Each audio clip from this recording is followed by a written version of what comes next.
Fox News Alert, Vice President Mike Pence is taking part in a wreath-laying ceremony and moment of silence at the 9/11 Memorial in Shanksville, Pennsylvania at this hour.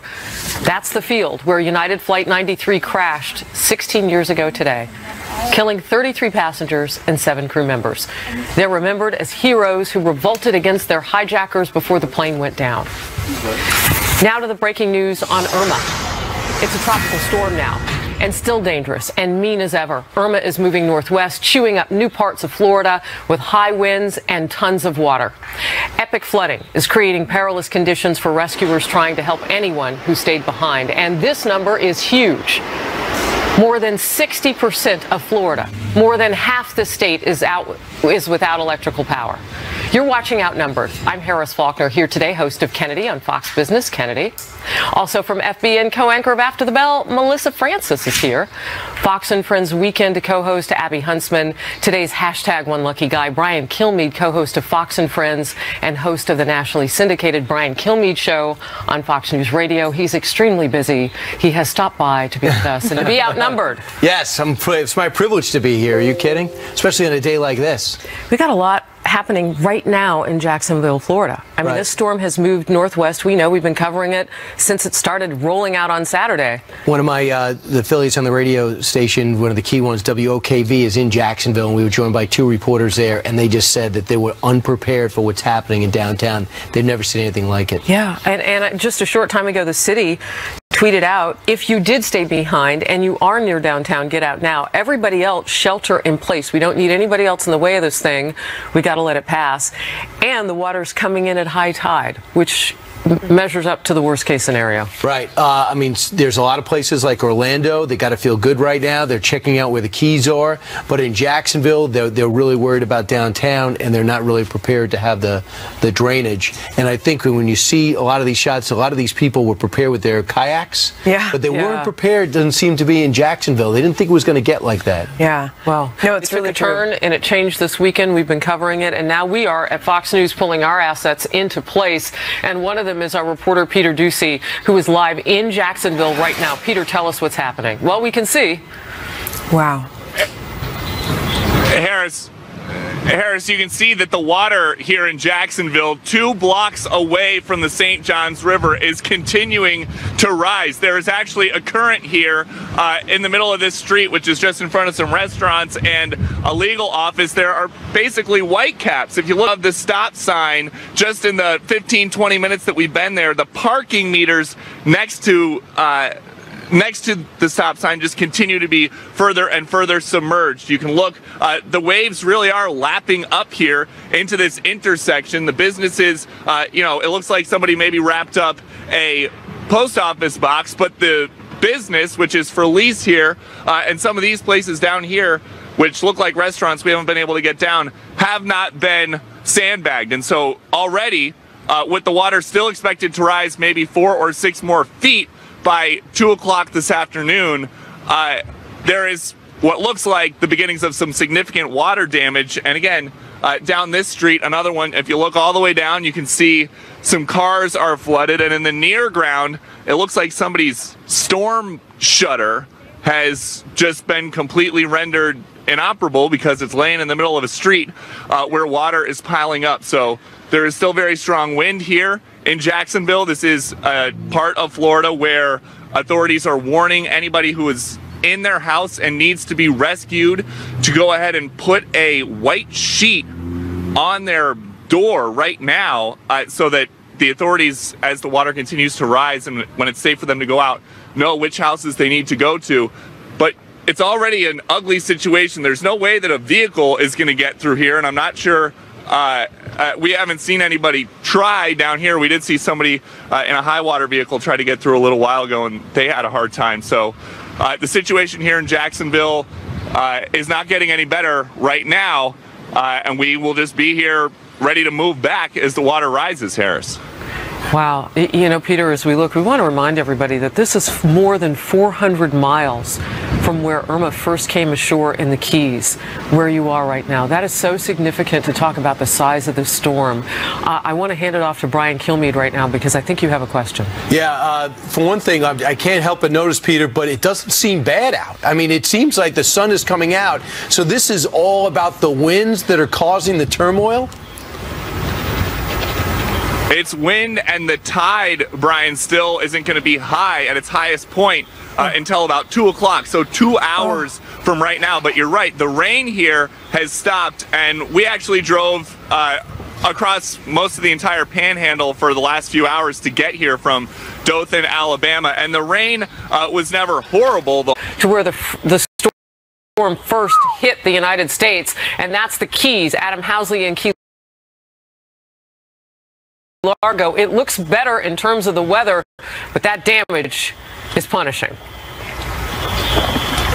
Yeah, the weather finally, the winds finally stopped early this morning. We still got battered, even after the storm hit mainland a second time. It was well north of us. We still had pretty brutal winds here until early this morning, and the rain was still coming hammered, especially on the ocean side. Local officials here are saying it's a humanitarian crisis in the Keys. There's no cell service. Obviously, there's no power anywhere. So that makes it very difficult. And when you drive along the ocean side, guys, you see scene after scene like this. The good news, they believe that a lot of people got out. We know that from being here now for, I don't know, 6 days, something like that, that a lot of people left. We met a lot of people that stayed here for Hurricane Andrew 25 years ago that didn't stay for this one. That's the positive. And those that did stay had enough time to really prepare and get up onto a second story. But I'll give you an example right here. I stood here on Friday, right? It was Friday we were here. Friday there was a houseboat right here, and it had a sign on the side that said, "Hold my beer, Irma, I'll be right back." That's the houseboat. I mean, all you see is I guess that's the floor, it could be the roof. I don't know. It's just a piece of plywood now. Across from me, you can't see, is a restaurant the Sheriff's Department used to like to go on Fridays because it was a fish fry. It looks like the tsunami in Thailand. It's actually in fact, we'll go this way. You guys can see it. It's in the water. It's insane. And you're seeing scene like this after scene after scene, just devastation along the ocean side. The bay side looks a little better. It's mostly wind and tree damage, roofs ripped off, signs down, trees into houses, that kind of thing. So the bay side will be cleaned up a lot quicker, but the ocean side just got absolutely smashed, guys, as you can see by these photos. This is just one area. We drove down to mile marker 55, so maybe 30 eyewall. We were about 30 miles outside that eyewall, but we were on what's called the dirty side of the storm. And as you guys watched on the news, we just got smashed yesterday, and it continued for, it had to be about 24, 36 hours of straight heavy wind and hurricane force winds for more than 20. Boat on Friday that you were, and then you've got an apartment complex, an 8 to 10 unit complex in the Keys. I understand. Is that the case? Yeah, they've been doing aerial survey. In fact, I hear a helicopter coming again. They started the aerial survey. The hospitals are closed. There are no ambulance services whatsoever. The Sheriff's Department's not responding to calls. They're just going out and, I mean, obviously, if it's a serious emergency, they will. Right now, they're just assessing streets, where they can get in, where they cannot get in, to check on or not, who stayed, who didn't stay. National Guard is now in Isla Mirada to our south. They've staged there with massive backhoes. They've got like 50 of them, it seemed like. Here comes a helicopter right now. I don't know what that is, but they're doing the assessments. It's too high up for you guys to see. Right here to my right, I want to show you one. People, though, did listen. That's the one thing we have to remember as compared to other hurricanes that I've covered. People listened because there was somebody staying, one person and his wife, of all this area we showed on Friday. I know we talked about that, Harris, on Friday. Only one couple stayed. Everybody else got out, thank God. The couple that stayed in the middle of the hurricane went over to the house on the other side of that restaurant, which I showed you a moment ago, and they knocked on the door with life vests on, and they had to cut a hole and go into the second story because the surge here where I'm standing was about 6 feet up. So I'm only, I'm 6'2.5", 6'3". So think about that. The water was right here. Oh my God! And they did it together. They actually, their living room had 6 feet of water, and said they were talking about how they had waves in their living room. Wow! And on the sun into that was all surrounded by masonite block and no windows, but we didn't have. Wow.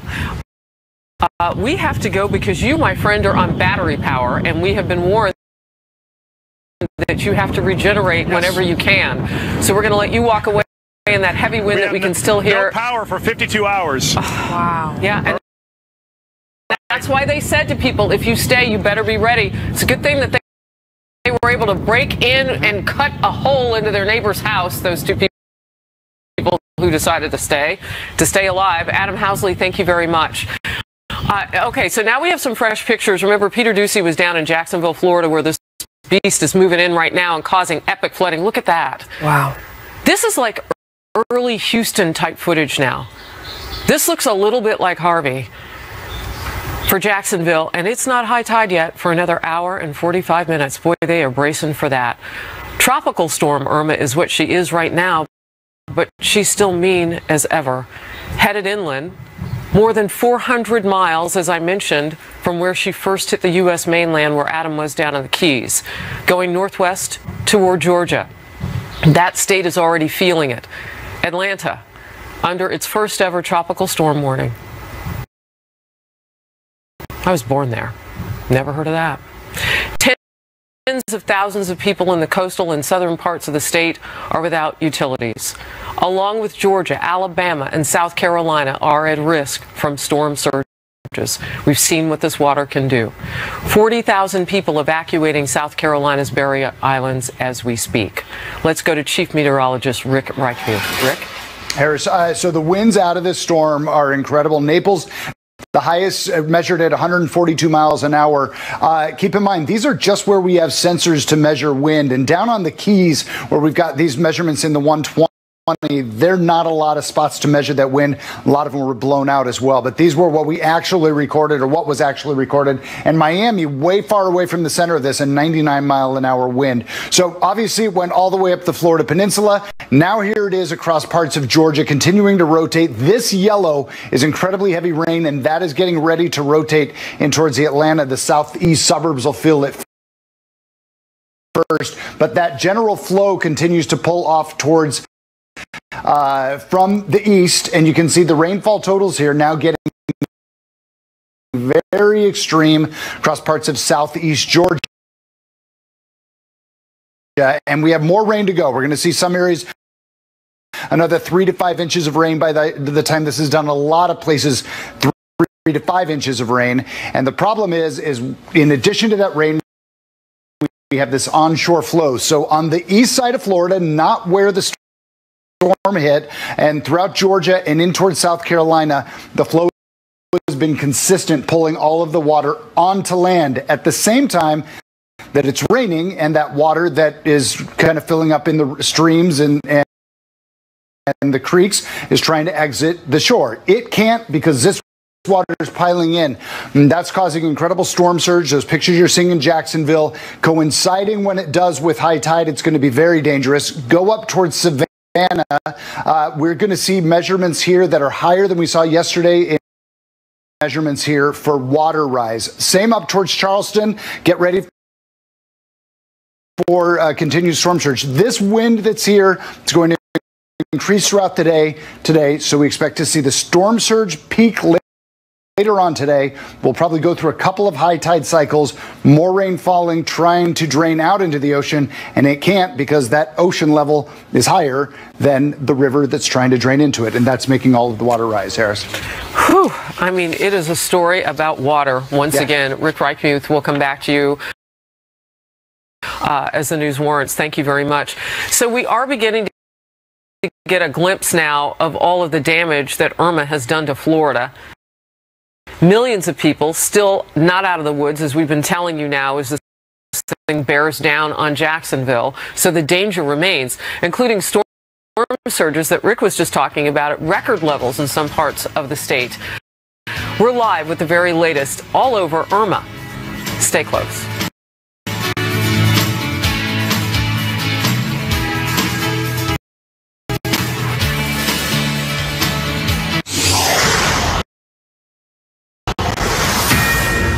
This is a Fox News alert. Millions of people are without power in Florida as what remains of Irma continues to lash the Sunshine State, even as the massive storm moves into Georgia. Storm surge warnings remain in effect for the Tampa Bay, St. Petersburg area, home to 2.5 million people. Residents in low-lying areas told to remain sheltered in place until authorities can assess the damage, and they say it's safe to come out, especially near beaches where Irma's winds were so strong they sucked the water out of Tampa Bay, leaving an eerie mix of sludge and puddles. But Irma's powerful tropical winds now pushing all that water back. And Matt Finn joins us live from the town of St. Pete Beach, which sits on a barrier island west of St. Petersburg. Matt, what are you seeing? Well, Kennedy, we were hunkered down on St. Pete Beach last night. We thought we'd be the first to lose power. We're right up against the water, but we had power all through the night and into this morning. But coincidentally, Tampa Bay, some 300,000 people without power this morning. So it just goes to show that this storm had a mind of its own. I want to show you some of the unfortunate damage from Irma. This dinner cruise yacht crashed up against this boat here. It is the Starlight Sapphire dining yacht. The owner tells me, as you can see, it's up against that bridge there. County officials say the bridge did not suffer damage, but they are still working to determine if those wires and piping hanging there is hot. Then after that, the owner says they're going to send down a diver to check out the running gear underneath this boat. And to my right here, unfortunately, you could see where it crashed up against the land here, and it's still kind of dragging against it. A big here, fortunately, this area was spared the wrath of Irma. Our friends down in Naples, that area took the brunt of the storm. This area, they expected a 6 to 8 foot storm surge, and as you could see, the water is choppy, but there was no storm surge here. We're able to drive around, not a lot of flooding, so fortunately this area can breathe a sigh of relief. Even with the afternoon high tide, we don't expect any more major storm surges. So we will keep you updated on the recovery efforts here, getting power restored. And Kennedy, real quick, I just want to take this moment to thank the Fox News crew that I've been working with. A lot of us were in Texas and Harvey. Now we're over here in Florida for Irma. Producer Madeline Firsty, photographer Kathy Cochran, and field tech Kyle Rothenberg. You guys know well that the show does not go on without all of our teams and everyone in production. They've been out here dealing with the elements, dealing with equipment failing. So I just want to thank them, because the report does not get on air without them, Kennedy. No, absolutely right, Matt. And you guys really throw yourselves into the heart of the storm, no matter where it is. I thought about all of you today as we were getting ready for the show. And, you know, this is your second storm in as many weeks, and you were just getting pummeled. You are without sleep in order to bring us those images so people in the region know exactly what they're dealing with, how dangerous it is, and so the rest of us can see the after effects and keep people in these storms, Harvey and Irma, in our hearts and thoughts and prayers, so we don't forget about the wrath. Matt, thank you so much. For sure, Kennedy. You got it. All right, I'm going to take it out to the couch right now. Many of you have personal history and experience in Florida. Abby, you have lived there. Have you talked to some of your family members there? And have you ever experienced anything like this? No, I don't think the state has. I've spent time living in Orlando. That's where my mom is from. But a lot of my family is in where Matt Finn was, right around there near St. Pete and Clearwater. I called them this morning because the tough part about the storm is when it hit that area, it was overnight. So it was completely dark. So they woke up this morning unsure of what the situation would be. I called my father-in-law and my grandma, who's on oxygen. She wasn't able to evacuate like so many people in Florida. And they said, look, we looked up and at least the roof was still there. So I think that area for some was better than it could have been. They left there. They went more inland. Their beach house, they have no idea what that looks like because they're not able to get out there. So that's going to be in the coming days. And that's what's so hard for so many people in Florida, is going back and seeing what is left of everything that they have over there. Here's the good thing, though. Unlike Atlanta, which is getting hit right now, they are experienced with hurricanes, and they've adjusted their houses since Andrew, so they all have storm shutters. They have storm windows if they can indeed afford it, and if they can't, they got out. If you even look at the Jacksonville shot, there's no cars on the streets. Yeah. Where in Texas, you saw in Houston them there because they were told, hey, hang out, don't leave. Stay in your homes. And we're talking about different elements of the storm because obviously it hits different places in different ways. You see rain from Harvey. You see wind and storm surge from Irma. That's a very good point. And just the sheer magnitude of the storm, the power of it, obviously, but also just the size. I mean, you knew that every part of Florida was going to be touched because the storm was bigger than the state of Florida. You mentioned Atlanta. This is just crossing the Associated Press wire. The Metropolitan Atlanta Rapid Transit Authority, MARTA, has just suspended all bus, rail, and mobility service for today, at least ahead of the anticipated severe weather conditions moving in now by Irma. Due to those, Governor Nathan Deal now has expanded the emergency declaration throughout the entire state of Georgia. So you're now starting to see them react to much like the west coast of Florida had to, but you have a good point. The west coast of Florida has also seen more hurricanes than most of Georgia has. Right. 60-mile-an-hour winds. Plus gusts much higher than it's a tropical storm. They're getting hit in Atlanta. And I was in Atlanta during the Super Bowl when they got hit with snow, and they just not used to it, just like Dallas wasn't, and they just had no idea how to handle it. I'm hoping they adjust to this better. Yeah, they've never had a tropical storm warning in Georgia. I know you have so much family there too, Melissa. You said they're out of power. Same spot. I mean, the issue now becomes the idea of the cleanup and the restoration without power. You have almost 6 million people in Florida right now who don't have power. They woke up this morning, as you said, it hit overnight. We were on the air overnight as the Tampa area was getting hit, and our family who's there woke up this morning and said it looks very much like a war zone. You just walk outside and there's stuff everywhere, and you don't have the power there to get things back up and running. So it's going to be a major cleanup effort, but luckily they aren't. I mean, these folks in Jacksonville, to be under so much water like that and the way it's sitting with high tide coming in, they haven't seen a surge like that since 1965, and the damage is just unimaginable. But if you live near the beach, I hope you have flood insurance, and they probably in Jacksonville more than likely do because this isn't new to them. Well, the percentages of people who were living without it are pretty daunting. I do want to mention, though, because as you talk about electrical power, that's one thing, but I'm reading all the notices now, county after county, no water pressure. This is a utility situation now. So now you're in your house, you don't have running water, you don't have a lot of the other things that might make it easier to keep you in your house. It's difficult, and you've got to wait out those 52 to 72 hours now for either the water to recede for people to be able to get to you. You don't want to go outside and get hurt because in many areas their emergency services are not what they always are. In the Keys, no hospitals open. Right. Kennedy? All right, very good. Well, we are continuing to track Irma.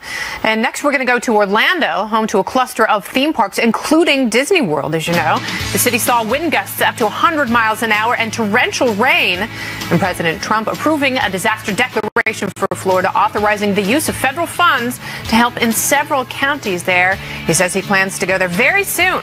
The president's response so far and what he needs to do next. Stay with us.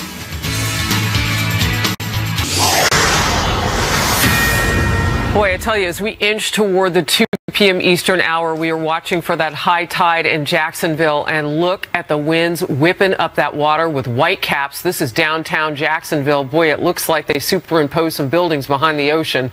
Irma has been downgraded, even though it doesn't look like it there. It's now a tropical storm, but the winds and the water, well, obviously still doing their worst. Jacksonville getting record-breaking storm surge, and it's only expected to get worse with that high tide at 2 p.m. Eastern expected. People trapped inside their homes are being told to put out a white flag or something like that so that rescuers will know how to find them. Much of Central Florida, including Orlando, with all of its theme parks, is suffering significant damage. The National Guard and local fire rescue teams are evacuating more than 120 flooded homes already just outside the city, and they are doing more. Bill Himmer is live in Orlando now. Bill? Hey, Harris, good afternoon again. You know, we're still getting these squalls roll in through here, and it's going to continue for several hours here. I'd say maximum winds, maybe 35 miles an hour, maybe 40 on the high end, but mostly in the 25 to 30 mile an hour range. And they come in periods here, and then they leave, and then they come back again. And that swirling is going to continue until perhaps 6 o'clock into the early evening hours. With regard to Jacksonville, one fine distinction I think we need to make. We saw the water in Houston, and the water was a result of a Hurricane Harvey that stalled over the city and just dumped rain, 52 inches of rain, and the water in that low-lying area had nowhere to go. The ground was just saturated. All it could do was just keep it in place, and that's where you saw road after road and neighborhood after neighborhood underwater. The Jacksonville deal is a bit different. It's tidal influence with a high tide 90 minutes away. I know it's no consolation for the business owners watching this right now and listening to Peter Ducey talk about the lack of sandbags there, but this water is going to rise. It's going to come up for some time, and then it's going to go out with the ocean as well as we move into the evening hours tonight, and we'll see what is left of there. Very similar to what we saw in Miami yesterday, Harris, and again last evening. I think the pictures out of the Keys from Adam Housley are stunning. If you listen to Adam's reporting when he and producer Andrew Phone wrote out that Category 4 at impact, they're just in one spot of a 70 to 80 mile stretch of roadway. And so now, I mean, the imagination runs wild just to think, Harris, how much damage there is in the Florida Keys at the moment that we have yet to see. Yeah, you know, Bill, and we're starting to get just notes. I mean, not even all the pictures, but just notes through tweets and other social media about all the damage in the Keys. I mean, people just putting out one-liners about apartment complex that's fallen, about the fact that the bridges have to individually be checked. They don't want anybody out, even when the sun comes out. They don't want anybody on any structures because they took so much wind, and a hairline crack might not be something that you and I could see with our bare eyes, and something could fall, and they don't want people out there. I mean, there's just so much more to the story in the Keys. Several hundred miles away from where you're standing right now was where Irma first made landfall. Yeah, and there's another part of the state, too, that we're going to give a lot of attention to once we can access that, and that's Marco Island. Marco Island was the scene of the second hit when it was reduced to a Cat 3, but still, when you think about the force of that ocean hitting land yesterday and no access to the road there. By the way, there's a curfew in Orlando until 6 o'clock tonight. You would not know it from the traffic behind me. We heard a police car just go by a moment ago with a loudspeaker. I'm not quite sure what they were saying, but we believe the curfew is in effect till 6 o'clock till tonight. Having said all of this, Harris, we should be grateful based on, you know, a lot of the projections, frankly, that were bound for the state of Florida. When you think about the timing of the tide going out with a storm hitting land in Sarasota and St. Pete's and further south in Fort Myers and into Naples, I mean, it could have been a stroke of luck or even a minor miracle that the timing happened when it did. And that may, I'd say, bigger than a minor miracle as we move forward. But Bill, what can you say about Orlando? I mean, I see the wind. Right. You know, when we saw some wide shots, the wind looks a lot worse than it does when it's close up. So for the people in Central Florida wondering about their relatives or what's going on, are the roads pretty much passable? Are the people able to get around, curfew or not? This is Monday. Since Friday night, Brian, this is the most traffic I've seen in Orlando going back 4 days right now. They heeded the warnings. They got off the roads. They went to hotels. They went for higher ground. They went to relatives. They went to friends who stayed as the storm forced them to move. And they're going to make their way home. But, you know, the important thing now, they're urging people to stay where they are for the moment. I will tell you, Brian, though, patience only lasts so long. And the location we've been at here in Orlando, I mean, it's a remarkable thing, Brian, to hear the kindness and the patience on behalf of so many people. But it's going to run out. But I think, fortunately for the people here in Orlando, they got lucky.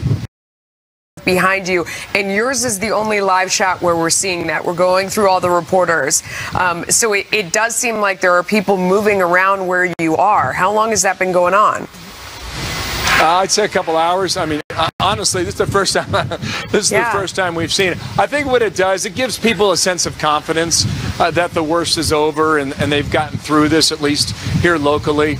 Other parts of the states, that's going to be a big matter. I mean, what you're looking at in Jacksonville, I mean, this is something else. 52 years since you've seen water this high. We've yet to see the images out of Savannah. And watching Rick Wright's report from 10 minutes ago, Charleston's next after that, and the tide is timed perfectly to bring more water into these low-lying areas. Well, Charleston's been hit so many times before. I mean, you've got so much tender ground along the coastline there. A couple things: 125 plus rescues reported of people stranded by flooding where you are in Orlando, Bill. And you talked about the amount. One quick last thought from you. We talked to Bill Nelson, the senator from Florida, an hour ago. He's going with Marco Rubio on a Coast Guard helicopter right now. They hope to get to Key West, Florida. They're going to come back with their story later tonight. We hope to have their pictures and images. We have yet to see the aerials. And my best guess, Harris, is once we see the aerials, that strip of the Florida Keys could be just a scene of devastation as we move mile after mile after mile. So we wait to see whether or not that is indeed the case in the end. The police chief in the Keys told us on Friday that that's what he was anticipating, but they were ready for it. We pray for them. We'll get those images later today on Fox News. Thank you, Bill Himmer, very much. We do. Right, and that's why in the Caribbean they don't have great infrastructure. 28 people died before we even got to Florida. They added another 10 now, so I mean it's 38. And not to mention the fact that the National Guard and the Coast Guard, the U.S. Coast Guard, Admiral Pete Brown told me over the weekend that they had moved all their assets out of the way. They had already moved more than 1,000 people off of just St. Martin, Americans, to get them. Because, they're running out of supplies there. So they were going in ahead of the storm in between that and Jose to try to get our people off those islands. That is amazing, because Jose hit a lot of the areas that were hit by Hurricane Irma.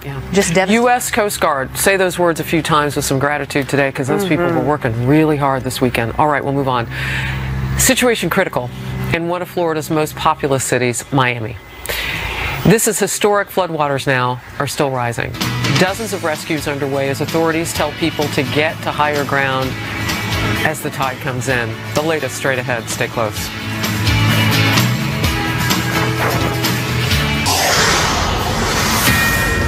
As Irma heads north, Miami is now dealing with the storm's immediate impact just hours after the powerful winds battered that city. The storm so big that even as it tracked up Florida's west coast, its storm surge flooded Miami streets on the other side of that state. Meantime, Miami police now investigating reports of looting as Irma battered that city. Authorities say a group in a white truck hid multiple. 2 others have been detained. Phil Keating is live on the ground in Miami with the very latest. We know in these situations, Phil, it brings out the very best in people, but can also bring out the very worst. What are you hearing? Absolutely, Abby. Usually it takes a few more days after a hurricane blows through for the looting to really start, but the storm was still happening yesterday.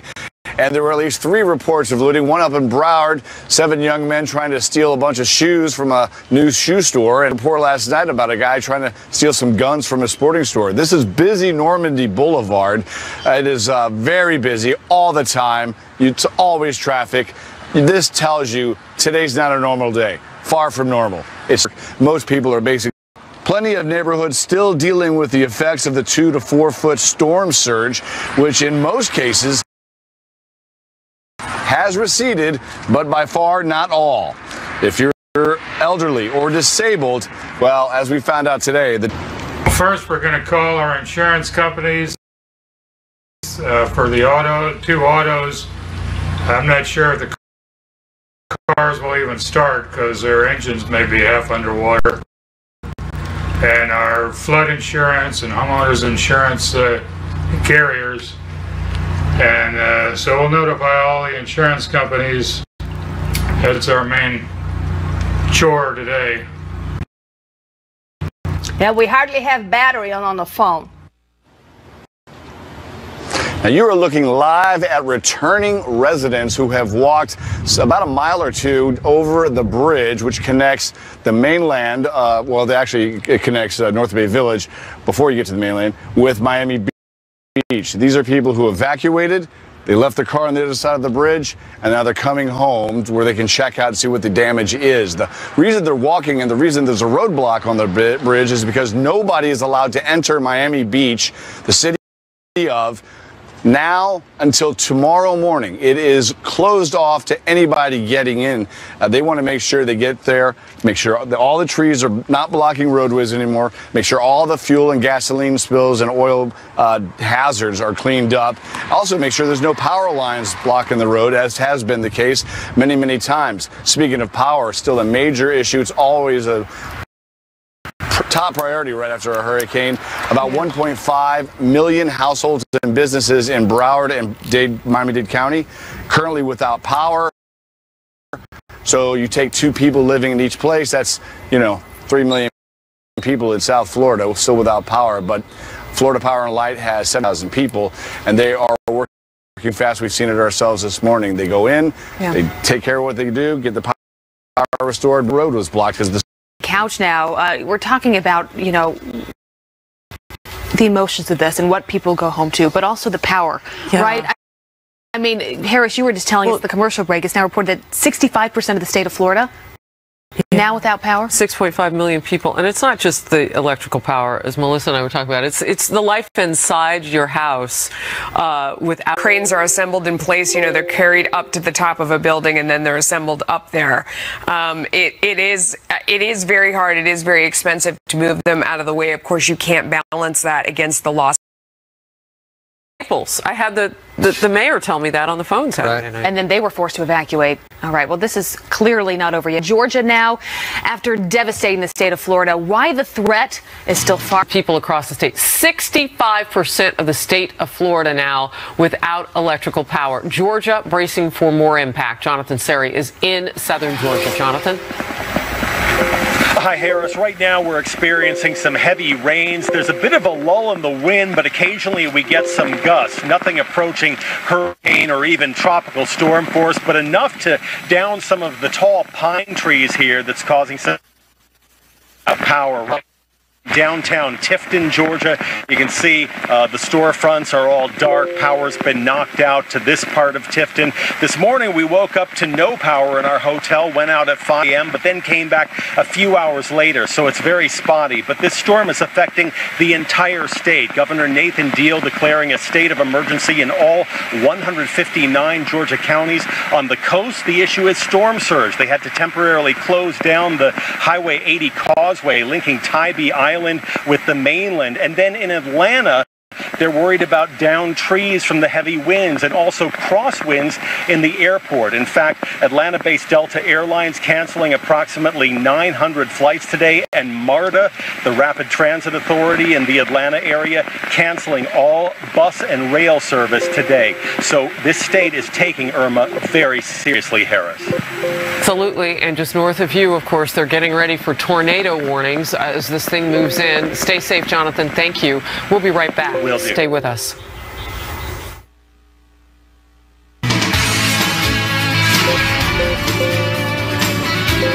As we wrap and go here, Governor Rick Scott is joining the U.S. Coast Guard for an aerial tour of Tropical Storm Irma's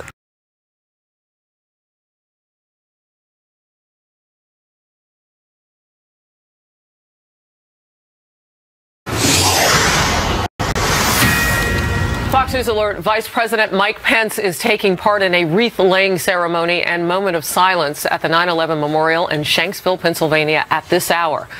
That's the field where United Flight 93 crashed 16 years ago today, killing 33 passengers and 7 crew members. They're remembered as heroes who revolted against their hijackers before the plane went down. Now to the breaking news on Irma. It's a tropical storm now, and still dangerous and mean as ever. Irma is moving northwest, chewing up new parts of Florida with high winds and tons of water. Epic flooding is creating perilous conditions for rescuers trying to help anyone